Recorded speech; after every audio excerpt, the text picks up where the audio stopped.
Okay. Now we are going to derive the expression for what is the magnetic dipole moment for a current loop. Okay, you can call it as a current loop, or else you can say a current carrying coil.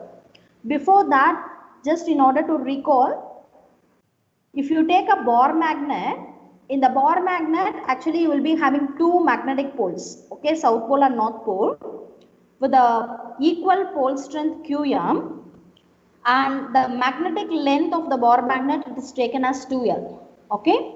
Now for this bar magnet, if you write the magnetic dipole moment, actually magnetic dipole moment Pm is nothing but the product of pole strength into the magnetic length. Okay, that is Qm into 2L, and the direction of this magnetic dipole moment, it always points from south pole to north pole. Okay.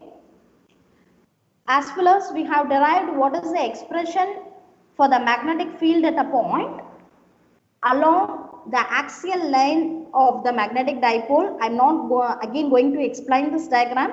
Simply we are going to consider the last. In the axial line, the magnetic field, it is found to be mu naught by 4 pi 2 Pm vector by R cube. Okay, this is the expression what we have derived. And we know very well this Pm vector is equal to Pm into I cap. Okay, just remember this expression. Now, what we are going to do is, we have found what is the magnetic field for a current carrying circular coil, and the expression is mu naught I R square by 2 into R square plus Z square, the whole power 3 by 2 into K cap. This is the expression what we have derived previously. Okay. Now, if you consider the point P far away from this current carrying coil, now what we shall consider is this Z value, it is very much greater when compared to the radius of the coil. If this Z is very much greater when compared to R, now you can neglect this R square in the denominator. Okay. Therefore, now your expression, it becomes B vector is equal to mu naught I R square by 2 into Z the whole power 3 by 2 into K cap. Okay, that is Z square the whole power 3 by 2 into K cap. This 2 it get cancelled, and that's why the equation, it becomes B vector is equal to mu naught I R square by 2 into Z cube into K cap. Okay, this is the expression what we have got if you consider a point P far away from the current carrying coil. Okay.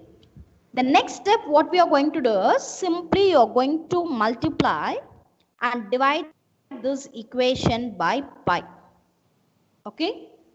Therefore, now the equation, it becomes B vector is equal to mu naught I pi R square by 2 pi Z cube into K cap. Okay.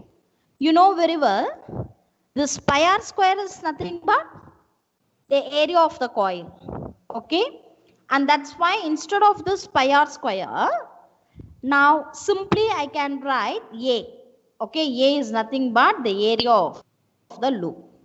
Okay. Therefore, B vector is equal to mu naught IA by 2 pi Z cube into K cap. In the next step, what you can do is, you can just multiply and divide it by 2. If you multiply and divide it by 2, now the equation, it becomes B vector is equal to mu naught by 4 pi 2 IA by Z cube into K cap. Okay. Just see the steps one by one. We have written the expression for the magnetic field due to the current carrying circular coil. In that, we have applied a condition. If the Z value is very much greater when compared to R, what will be the equation? After that, you have simply multiplied and divided by pi. Pi R square, that can be replaced by the letter A, nothing but area of the coil.